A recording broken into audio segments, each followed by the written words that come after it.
الحمد لله والصلاة والسلام على رسول الله. أعوذ بالله من الشيطان الرجيم. بسم الله الرحمن الرحيم. رب اشرح لي صدري ويسر لي أمري واحلل عقدة من لساني يفقهوا قولي. قابل قدر معزز علماء کرام، باہر سے آئے ہوئے ہمارے مہمانان گرامی قدر، عزیز طلبہ و طالبات، میں سب سے پہلے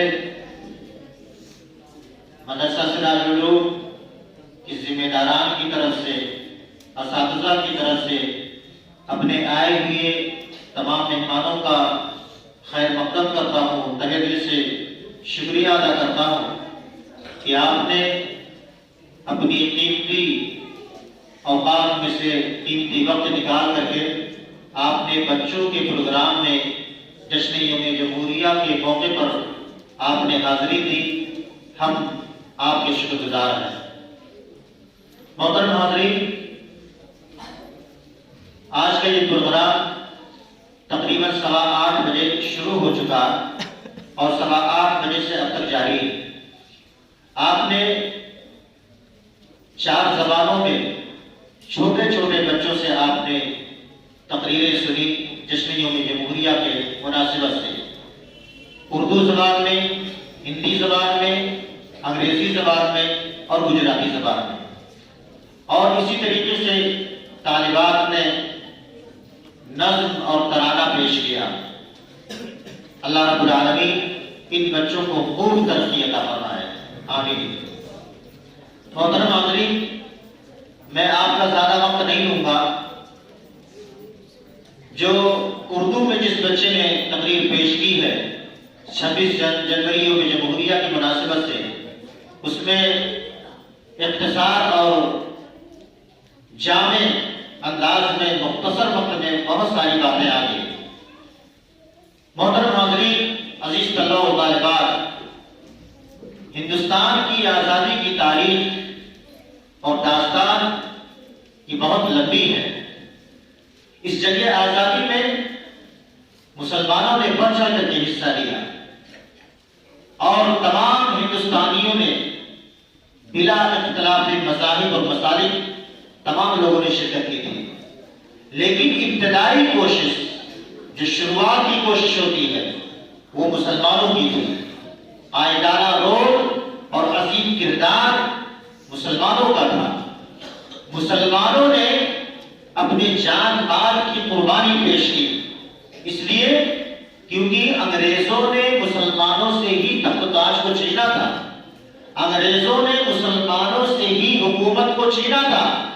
اس لیے مسلمانوں نے جنگ آزادی کی تاریخ میں بڑھ چڑھ کر کے حصہ لیا اور انگریزوں کے خلاف کھلا کھلا بغاوت کا اعلان اور جہاد کا فتویٰ جاری کیا. محترم حاضرین، جشن یوم جمہوریہ کے اس حسین موقع پر ہم اتنا کہنا چاہتے ہیں کہ جتنا ملک آپ کا ہے اتنا ہی یہ ملک ہمارا بھی ہے. ہم نے بھی اسے سنوارا ہے. ہمارے خون سے ہندوستان کی زمینیں سیراب ہوئی ہیں. مسلمانوں نے اپنے خون سے ہندوستان کو سیراب کیا ہے، قید و بند کی سرحدوں کو برداشت کیا ہے، کالا پانی کی سخت سزائیں کاٹی ہیں، اپنے زمین و جائیداد اور مال و اسباب کو قربان کیا ہے. پھانسی کے پھندوں پر لٹک کر لاکھوں علماء اور عوام نے اپنی جانوں کا نذرانہ پیش کیا ہے. لیکن میرے بھائیوں، ہم یہ نہیں کہہ سکتے کہ صرف مسلمانوں نے ہی دیش کو انگریزوں سے آزاد کرایا، بلکہ ہمارے ساتھ شانہ بشانہ ہندو، سکھ، عیسائی بھائیوں نے بھی قربانی پیش کی ہے، جن میں سر فہرست پنڈت جواہر لال نہرو، مہاتما گاندھی جی، لال بہادر شاستری، مہاراجا رنجیت سنگھ، سردار ولبھ بھائی پٹیل، سروجنی نائیڈو، جھانسی کی رانی اور بھگت سنگھ، چندر شیکھر آزاد، سبھاش چندر بوس جیسے غیور جانباز اور مجاہدین نے اس جنگ آزادی میں شرکت کی. میرے بھائیوں، میرے ہندوستانی بھائیوں، مگر برادران وطن کو یہ تسلیم کیے بغیر کوئی چارہ کار نہیں کہ ہندوستان کو آزاد کرنے میں، آزاد کرانے میں سب سے زیادہ مسلمانوں کا رول رہا ہے، مسلمانوں کی قربانی دی۔ وقت کی افضل شخصیت، جنگ آزادی کی سب سے پہلے روح پھونکنے والے، وقت کی افضل شخصیت، علم و فن کے عظیم شہسوار، نامور عالم دین حضرت شاہ ولی اللہ محدث دہلوی رحمۃ اللہ علیہ نے سب سے پہلے جنگ آزادی کی روح پھونکی اور سب سے پہلے انگریزوں کے خلاف جہاد کا فتویٰ جاری کیا۔ آپ کے مرزق، آپ کے صاحبزادے شاہ عبد العزیز، اسی طریقے سے شاہ اسماعیل شہید، سید احمد شہید بریلوی اور شیر محسوب ٹیپو سلطان رحمۃ اللہ علیہ، مولانا حسرت موہانی، مولانا محمد علی جوہر، مولانا ابوالکلام آزاد اور اخیر کے مرحلے میں مولانا ثناء اللہ امرستری اور مفسر قرآن مولانا عبد القیوم رحمۃ اللہ علیہ مجمعین نے سبوں نے تن من دھن سے اپنی جان کی قربانی لگا دی اور اپنے مال کی قربانی لگا دی اور بڑی محنتیں کی۔ محترم حاضرین، لیکن تاریخ کے ساتھ بڑا ظلم ہوگا اور بڑی ناانصافی ہوگی اگر جنگ آزادی کی تاریخ میں علماء صادق خود کی قربانیوں کو نظر انداز کیا گیا۔ اگر میں اپنی طرف سے کچھ کہوں تو ہو سکتا ہے کہ ہم پر طرفداری کا الزام لگ جائے، اس لیے میں اس بھارت کے سب سے پہلے پردھان منتری، سب سے پہلے وزیر اعظم اور ہندوستان کے انصاف پسند سربراہ عزت مآب جناب پنڈت جواہر لال نہرو کا وہ عظیم تاریخی جملہ دہرانا چاہتا ہوں جو انہوں نے علماء صادق کے روشن خدمات اور عظیم قربانیوں کو سراہتے ہوئے ہندوستانیوں کی ایک بڑی تعداد کے سامنے اپنے خطاب میں کہا تھا۔ کیا کہا تھا؟ ملک ہندوستان کو آزاد کرانے میں پورے ہندوستان کے جملہ مجاہدین کی قربانیوں کو اگر ترازو کے ایک پلڑے میں رکھ دیا جائے اور علماء صادق پور کی قربانیوں کو ترازو کے دوسرے پلڑے میں رکھ دیا جائے تو علماء صادق پور پٹنہ کے صادق پور کے علماء کی قربانیاں ہندوستان کی دیگر علماء عوام اور مجاہدین کی قربانیوں پر وزنی اور بھاری ثابت پڑ جائے گی۔ محترم حاضرین، میرے ہندوستانی بھائیوں، یہ علماء صادق پور صدیوں تک جنگ آزادی میں حصہ لیتے رہے اور جب اس میں کوئی شہید ہوتا تو مرنے سے پہلے اپنی اولاد کو یہ وصیت کر جاتا کہ دیکھو ملک کو آزاد کرتے ہی تب لینا، ہمت نہ ہارنا۔ یہی وجہ تھی کہ جس پر عمل پیرا ہو کر کے علماء صادق پور نے تن من دھن کی بازی لگا دی اور انگریزوں کا ڈر کر کے مقابلہ کیا۔ میرے بھائیوں، میرے دوستوں، میں تفصیل میں نہیں جانا چاہتا، بہت ساری باتیں ہیں۔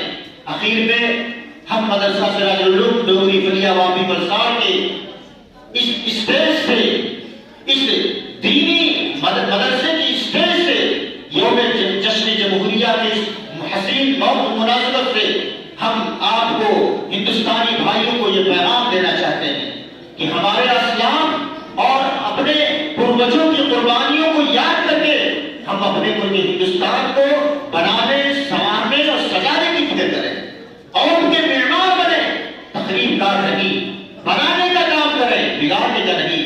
جس طریقے سے آج سے 74 سال پہلے ہم سبوں نے مل کر کے